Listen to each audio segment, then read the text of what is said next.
기계공작법을 강의할 김교우입니다. 자, 먼저 기계공작법의 본문 내용을 들어가기에 앞서서 간단하게 기계공작법에 대한 내용과 공부해야 될 방향을 간략하게 한번 설명을 해드리도록 하겠습니다. 자, 우리가 기계공작법 같은 경우는 먼저 공무원 시험에서는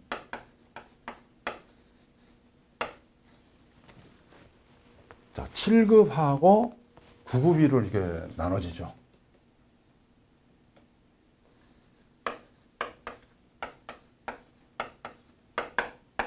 그래서 뭐 국어라든지 뭐 영어라든지 한국사 같은 것들 이런 뭐 공통 과목은 빼고 우리가 공부하는 데 있어 가지고 전공에 관계되는 것들 그 보면은 기계 설계가 들어갑니다. 그죠? 여기도 기계 설계는 들어갑니다. 이렇게. 그 다음에 9급에는 이제 우리가 기계 일반이 들어갑니다. 그렇죠?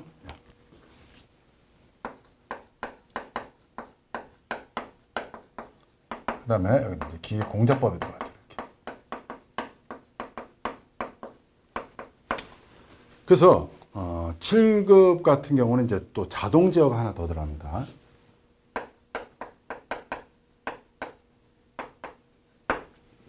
그러면은 9급하고 7급에서 기계 1번하고 기계 공작법으로 이렇게 분리가 됩니다. 다시 말씀드리면 7급에는 기계 1번을 안 보고 그다음에 9급에는 기계 공작법을 안 보고 기계 1번을 본다는 그런 얘기입니다. 그렇다면 기계 1번하고 기계 공작법하고는 어떤 차이가 있느냐 라는 것을 설명을 하기에 앞서서 군무원 같은 경우에는 우리가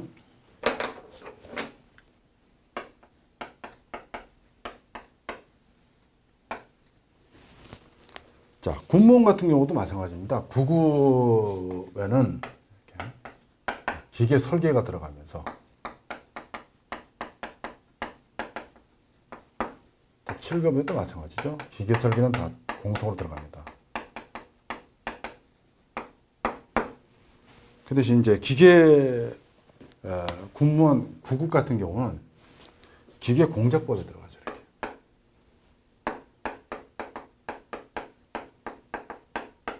여기도 기계 공작법.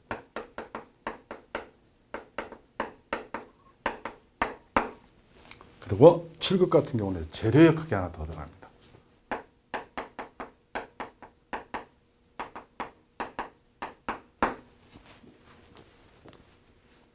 그러면은 기계 일반을 공부하는 결국은 공무원 9급만 해당되는 거 아니냐라고 생각하기 쉽습니다만은 기계 일반과 기계 공작법은 거의 비슷한 내용입니다.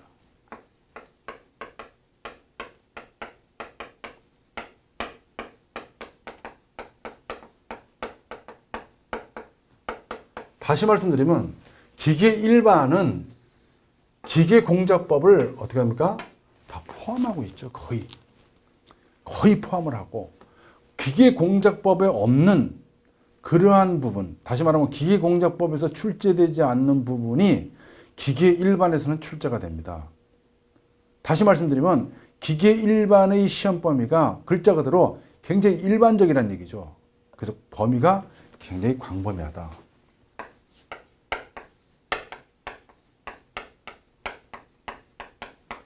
출제 범위가 굉장히 넓습니다.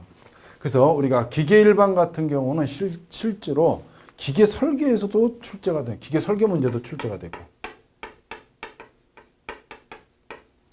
또 물리 문제도 출제가 되고 화학 문제도 출제가 되고 심지어는 뭐 KS 관계라든지 이런 것들까지 전부 다 출제가 되죠. 기계 일반이기 때문에. 그래서 기계 일반을 준비하면은 사실은 기계 공작법도 거의 공통적인 부분, 한 4분의 3 정도는 거의 공통적이다. 이렇게 설명드릴 수가 있겠습니다. 그래서 범위는 비슷하다. 그렇다면 기계공작법에 없는, 기계공작법에서는 안 나오고 기계 일반에서만 나오는 것 중에 가장 대표적인 것이 산업용 기계입니다.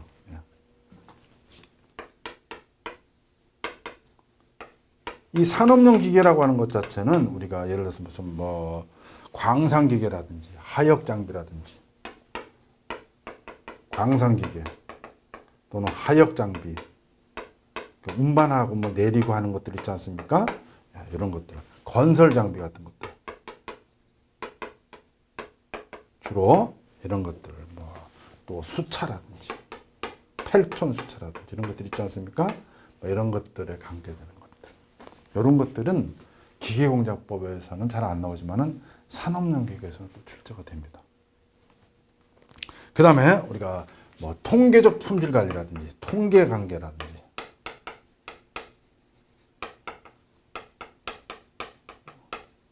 SQC 같은 것들, 이런 것들, 뭐 이런 것들에 관계되는 것들, 이런 것들도 심지어는 기계 일반에서는 출제가 된다.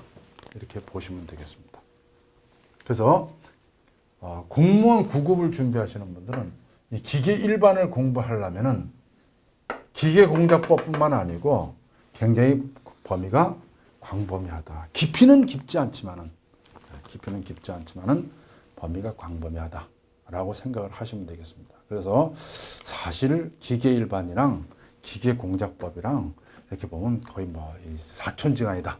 이렇게 보시면 되겠습니다. 그러면은 우리가 이제 여기서 기계 공작법을 공부하는 데 있어 가지고 가장 많이 출제가 되는 것들은 도대체 뭐 어떤 것들이 출제가 되느냐?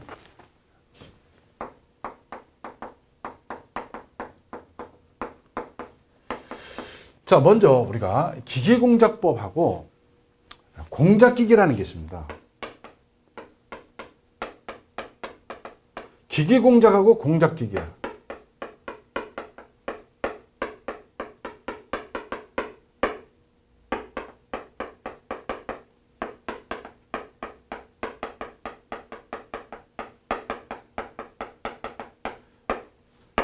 기계공작하고 공작기계하고는 다른 거죠.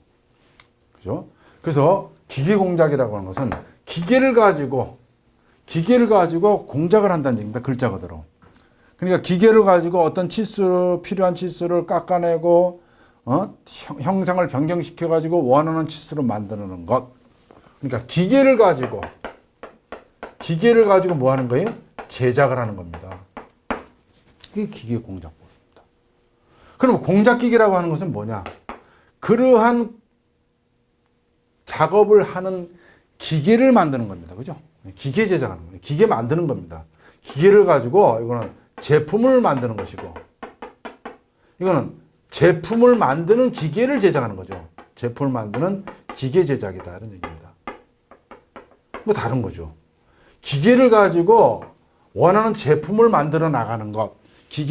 선반을 가지고 뭘 깎아낸다든지, 프레스를 가지고 뭘 눌러서 뭐 어떤 치수를 원한다든지, 휜다든지, 밴딩을 한다든지, 연삭을 한다든지, 이런 것들은 전부 다 기계 공작에 들어가지만은, 그러한 연삭을 하는 데 있어가지고, 연삭기를 만들어낸다든지, 프레스를 만들어낸다든지, 아변기를 만들어낸다든지, 전조기를 만들어낸다든지, 이러한 기계를 만드는 것들은 우리가 공작기계다. 이렇게 보시면 되겠습니다. 그래서 여기서 우리가 이제 공부하는 것은 기계 공작인데요. 그러면 기계 공작에는 어떠한 것들이 주로 출제가 되느냐?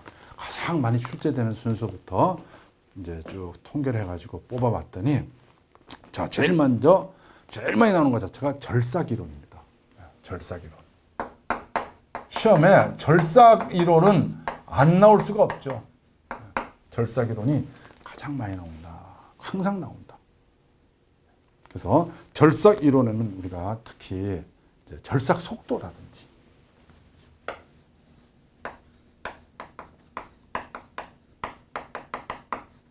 또는 회전수라든지, 또는 동력, 마력수 구하는 문제, 이런 것들은 시험에 상당히 자주 출제됩니다.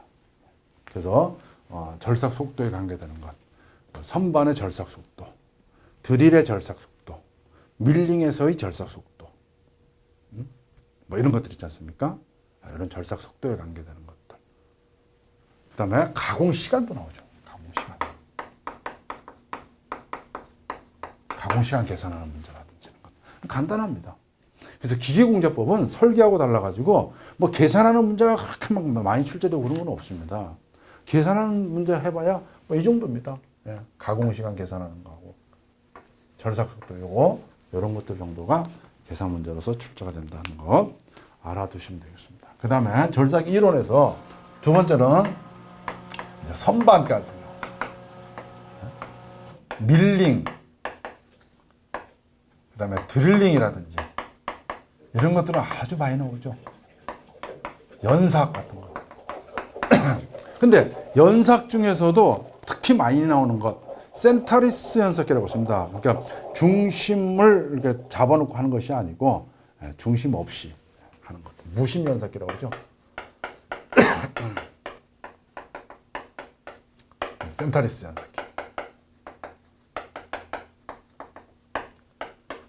이거는 하여튼 시험에 참 많이 나옵니다. 굉장히 많이 나오는 문제다라는 것 이렇게 이해하시면 되겠습니다.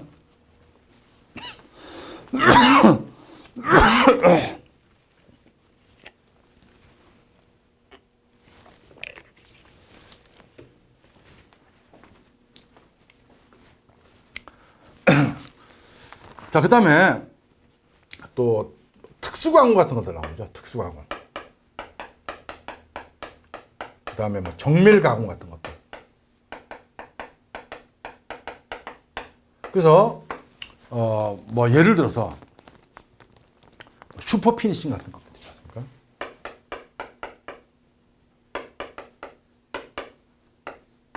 또 초음파 가공이라든지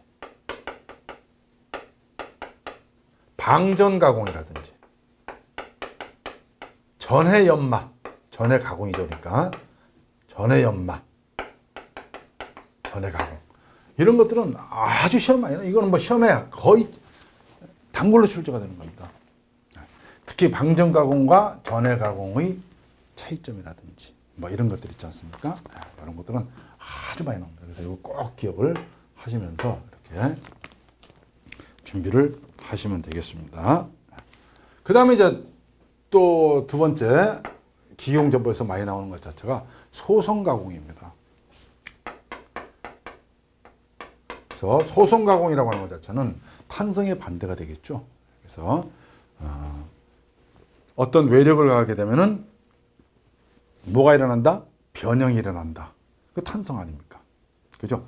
변형이 일어나가지고 다시 되돌아가는 것. 이게 탄성이고. 변형이 되는데 되돌아가지 못하는 것. 그게 소성입니다.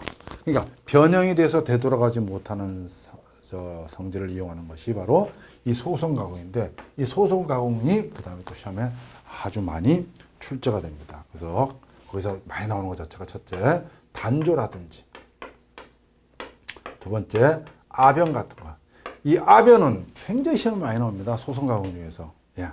아변의 특징이라든지, 예? 아변, 냉간 아변과 열간 아변의 비교한 것 중에서 틀린 거 골라내는 거라든지 이런 것들. 굉장히 아변은 많이 나온다는 것 꼭 알아두시기 바라겠습니다. 그 다음에 세 번째, 프레스 가공 같은 것들이죠.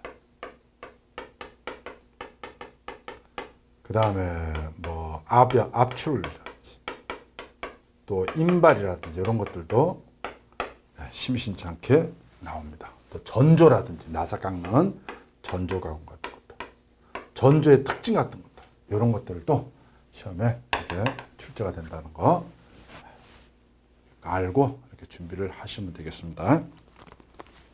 자, 그 다음에 또 뭐가 많이 나오냐면, 이제 금속 가공이 많이 나옵니다.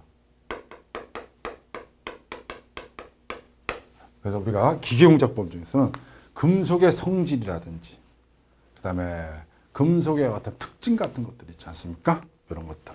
그래서 우리가 철강이라든지, 두 번째는 주철이라든지, 주철에는 뭐 무슨 뭐 회주철이 있고 백주철이 있고 뭐 미하나이트 주철인데 그 주철의 특징 같은 것들이 있지 않습니까? 예. 이런 것들이 시험에 또 많이 나오고요. 그래서 세 번째는 이제 비철금속이 있습니다. 비철금속. 비철금속의 특징 같은 것들이 나옵니다. 뭐 용융점이라든지 비중이라든지 구리, 알루미늄, 아연, 뭐 카드뮴, 마그네슘, 망간 이런 것들에 대한 뭐 특징이라든지 이런 것들, 또 이런 것들을 섞어서 넣어가지고 만든 합금강에 있어서의 특징 같은 것들이라든지 뭐 이런 것들, 예를 들어서 그렇게 만들어낸 것 중에 뭐 세라다이징이 있다. 그럼 세라다이징은 뭘 집어넣어가지고 만들어낸 거냐? 뭐 아연이다, 알루미늄이다, 뭐 해가지고 이제 시험에 나오지 않습니까? 아노다이징 같은 것들, 이런 것들이 이제 시험에 자주 출제가 됩니다.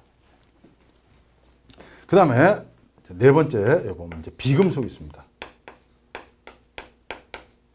자, 비금속에서 특히 이제 신소재 같은 것들, 요즘 새로 개발돼 가지고 우리가 전에 얻지 못했던 어떤 특수한 성질 같은 걸 얻어내서 쓸 수 있는 것들 있지 않습니까? 뭐 파인 세라믹이라든지 이런 것들요. 그래서 이런 것들이 이제 또 시험에 많이 나옵니다. 그다음에 뭐 여러 가지 어떤 그런 것들 있죠. 뭐 로이 그라스 같은 것들, 이런 것들이요. 그래서 이제 이 종류들을 쭉 정리해 가지고 공부를 별도로 이렇게 하셔야 되겠습니다. 그 다음에 또 하나 이제 중요한 것 자체가 우리 철에 있어서는 요거 FEC 다이어그램. 그러니까 철과 탄소가 들어가 있는 평형 상태도가 굉장히 중요하죠. 이 평형 상태도 자체는 그래프 하나를 가지고 시험이 다양하게 나옵니다. 그 안에 보면 뭐 공석점이라든지 공정점, 뭐 포정점 해가지고 쭉 있지 않습니까?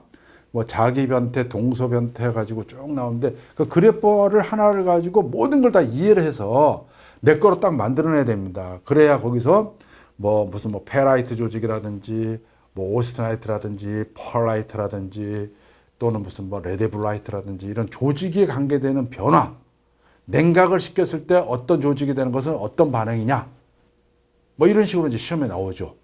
그래서 요 평형 상태도에 관계되는 것들도 굉장히 중요합니다. 그래서 이렇게 준비를 하시면 되겠습니다. 그 다음에 네 번째는 또 뭐가 있냐면요, 열 처리가 있습니다. 우리가 금속의 특성을 얻기 위해서 뭐 담금질을 한다든지 또는 풀림을 한다든지 뜨임을 한다든지 불림을 한다든지 이런 거 있지 않습니까? 거기에다가 또 황혼 변태라든지 이런 특수한 열 처리에 관계되는 시험 문제, 이것들이 또 아주 자주 출제가 되는 그러한 내용들이 되겠습니다. 자, 그 다음에 또 이제 뭐가 하나 있냐면요, 주조가 또 그 다음에 또 자주 나옵니다. 주조. 그래서 주조라고 하는 것 자체는 이제 주물을 부어가지고 녹여서 어떤 특수한 형태로 만들어내는 데 있어가지고 종류가 굉장히 많습니다. 뭐 사용 주조라든지 쉘 몰딩이라든지 인베스트먼트 주조법이라든지 CO2 주조법이라든지 그다음에 쇼 주조법이라든지 다이캐스팅이라든지 굉장히 많은데 그 종류에 대한 특징을 물어보는 것 굉장히 시험이 많이 나오죠. 그래서 특히 주조에서는 우리가 다이캐스팅이라든지 또 인베스트먼트법이라든지 이런 것들은 시험에 한 번도 빠지지 않고 나옵니다. 예. 항상 나오죠, 이게. 그 외에도 뭐 여러 가지 이제 주조법들이 있습니다만은 주조도 시험에 자주 나온다. 자, 그 다음에 또 시험에 나오는 게 용접과 리벳이 또 시험에 나옵니다. 용접과 리벳 같은 경우는 특히 이제 어떤 그 물건을 어떤 소재를 깎아내고 무슨 뭐 형상을 변형시키고 이런 것들이 아니고 잘라진 두 소재를 연결하는 그러한 방법 중에서 무슨 뭐 심 용접이 있다, 스포트 용접이 있다, 예? 뭐 플래시 용접이 있다, 뭐 이렇게 용접들이 굉장히 많지 않습니까? 예. 그래서 뭐 테르민 용접이라든지 용접의 종류 및 특징에 관계되는 것들. 그 다음에 리벳에 관계되는 것들. 리벳 중에서도 무슨 뭐 리벳을 다 하고 나는데 기밀성을 유지하기 위해서 뭐 코킹을 하고 그 다음에 또 한 단계 더 나가서 플러링을 한다든지 하는 그 과정 자체. 이것도 꼭 알아놔야 된다. 이런 얘기입니다. 자, 그 다음에 또 요즘에는 또 이제 뭐가 많이 나오냐면 이 머신링 센터하고 CNC, 뭐 선반이라든지 밀링이라든지 연삭이라든지 이런 거 CNC 계통에. 그 다음에 또 요즘에 또 산업용 로봇도 시험에 나와요. 산업용 로봇. 그 다음에 공장 자동화라든지. 이런 문제도 요새 자주 출제가 됩니다. 그래서 시험에 뭐 한문 여기 기계공작을 시험 볼 때 있어가지고 절삭이론에서 뭐 20문제 이거 보면 20문제고 이거 25문제 나오지 않습니까? 그러면 이러한 것들이 전부 다 그렇게 막 집중해서 나오는 것이 아니고 중간중간에 이렇게 분배돼서 나오죠. 여기 뭐 절삭이론 자체가 뭐 한 5문제, 4-5문제 나온다든지, 요 소송이 한 3-4문제 나온다든지, 요것도 한 3-4문제 나온다든지, 뭐 이런 식으로 해가지고 열처리도 한두 문제 나오고, 주조도 한 2문제 나오고, 한 문제, 여기도 뭐 한 문제, 뭐 이런 식으로 가지고 문제가 이렇게 다양하게 걸쳐서 이렇게 나옵니다. 그래서 요런 문제가 나온다 하는 것도 알아두시고요. 그 다음에 이제 또 재료시험법이 있습니다. 재료시험법. 우리가 뭐 어떠한 것들을 만들어냈으면은 그것이 뭐 오래 쓸 수 있느냐, 잘 깨지느냐, 잘 늘어나느냐, 이런 것들에 대한 특징 같은 것도 파악할 수 있는 재료시험법이 있습니다. 뭐 인장이라든지, 부품이라든지, 그 다음에 뭐 경도시험, 피로한도라든지, 그 다음에 뭐 크리프 시험이라든지, 뭐 이러한 것들에 대한 재료시험법도 시험에 또 출제가 이렇게 한 문제씩 됩니다. 그 다음에 측정 방법이 있습니다. 측정 방법에 관계되는 것들. 뭐 직각도 측정하는 거라든지, 평면 측정하는 거라든지, 외경 측정한다든지, 높이 측정한다든지, 측정하는 방법, 다이얼 게이지라든지, 마이크로메터라든지, 서피스 게이지라든지, 이런 측정기 가지고 측정하는 것들이 있지 않습니까? 이런 것들도 시험에 한 문제씩 출제가 되고요. 그 다음에 이제 공차하고 끼워 맞춤 같은 것도, 이것도 시험에 이렇게 출제가 됩니다. 그래서 뭐 억지 끼워 맞춤이라든지, 중간 끼워 맞춤이라든지, 헐거운 끼워 맞춤이라든지, 이런 것들 있지 않습니까? 그래서 이런 것들하고, 그 다음 무슨 뭐 기하공차 중에서 자세공차라든지, 그죠? 뭐 모양이라든지 이런 걸 나타내는 공차라든지, 그래서 각도를 나타내는 거, 공차라든지, 뭐 여러 가지 공차의 또 종류들이 쭉 있지 않습니까? 그래서 그러한 것들, 그래서 문제들이 이렇게 크게 보면은 이런 식으로 흩어져 가지고 이제 문제가 출제가 되는 겁니다. 그래서 제가 책을 쓰는 데 있어 가지고 공부를 여러분들이 하면서 과연 책을 한 권을 다 끝냈을 때에 과연 시험에 어느 정도가 대비가 될 수 있느냐 하는 걸 고려해 가지고, 그래서 충분히 이렇게 시험에 나올 수 있는, 정말 불필요한 것들은 다 빼버리고 시험에 꼭 나올 수 있는 것들만 이렇게 해서 쭉 엄선해 가지고 책을 이렇게 만들었습니다. 그리고 그러한 내용을 가지고 수업을 할 것입니다. 그래서 여러분들께서는 처음부터 끝까지 하나도 놓치지 마시고 다 내 거로 만들겠다는 그런 생각을 가지고 해야 됩니다. 여기서 여러분 나름대로 이거는 시험에 안 나오겠지, 이거는 앞전에 나왔으니까 이거는 안 나오겠지 해가지고 나름대로 판단해가지고 이렇게 걸러내서는 안 되는 겁니다. 여기에 나와 있는 이 책에 있는 내용들은 꼭 여러분들이 알아야 되는 것이고, 또 제가 수업해 나가면서 여러분들에게 이러한 쪽으로 시험에 나옵니다라고 강조하면은 그거는 꼭 여러분들 걸로 만들어서 이렇게 시험에 대비한다면은 좋은 결과를 얻을 수 있을 것이라고 생각합니다. 그래서 우리가 기계 설계 같은 경우는 시험을 보면 시간이 많이 소요가 되죠. 시간이 많이 소요가 되지만 기계 일반이라든지 기계 공작법 같은 거는 시간이 그렇게 많이 소요가 안 됩니다. 다시 말씀드리면 문제를 풀었는데 시간이 모자라가지고 못 풀었다고 하는 거는 거의 없습니다. 기계 설계 같은 경우는 그럴 수가 있겠지만은 기계 공작법이라든지 기계 일반 같은 경우 같은 경우는 그런 경우는 없죠. 그렇다면 여러분들이 점수를 많이 받을 수 있는 것 자체는 시험을 내가 시험 출제원이 돼가지고 내가 시험 출제원이라면 어떤 문제를 내겠는가라는 생각도 한번 가져보면 도움이 될 겁니다.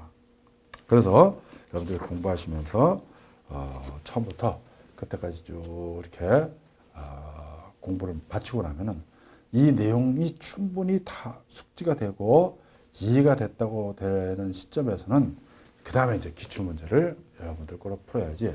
이거 놔두고 본문 내용 공부 안 하고 기출문제만 가지고 공부해가지고 공부 다 끝냈다라고 하면 그건 굉장히 뭔가 함정이 있는 겁니다. 그래서 스스로가 시험을 준비해가지고 잘못 그르칠 수가 있는 그런 상황으로 빠질 수가 있기 때문에 반드시 이 본문 내용부터 완벽하게 공부를 하고 그 다음에 그걸 기반으로 해가지고 기출문제를 풀어나갔을 때는 실력 자체가 한 단계 더 업그레이드 될 수 있다. 이렇게 설명드릴 수가 있겠습니다. 그래서 여러분들이 이러한 내용을 가지고 잘 준비를 하셔가지고 좋은 결과 있기를 기대하겠습니다.